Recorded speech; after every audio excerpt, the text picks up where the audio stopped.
Welcome to the Rim Break Rodeo. We hope this video helps. Hello everyone. In this video, I will explain how to clean your Mac keyboard. First, safety is key, so always power off your Mac or unplug any external keyboards. Make sure to remove all external accessories, such as a mouse or USB drives, to clear your workspace. Then, gently turn your laptop upside down and give it a soft shake. This simple action helps dislodge any loose crumbs or dust trapped between the keys, making the next steps much easier. Now, let's tackle that stubborn debris with compressed air. Hold your Mac notebook at a 75-degree angle so it's not quite vertical. Attach the straw to your compressed air can and keep the end about 1/2 inch away from the keyboard. Spray in a left-to-right motion across the entire keyboard.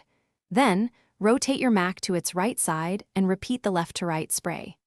Finally, rotate it to its left side and spray again, ensuring all angles are covered.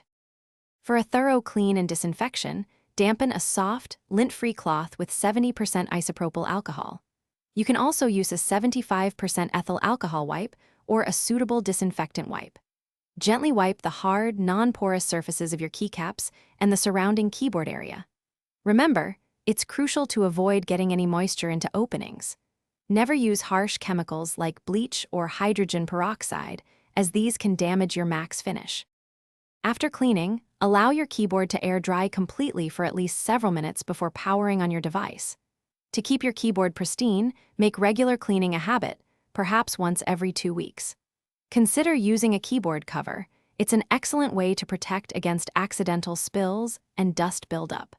If, after all these steps, some keys remain unresponsive, it's best to seek professional service for further assistance. Thanks for watching. Consider subscribing if we helped you.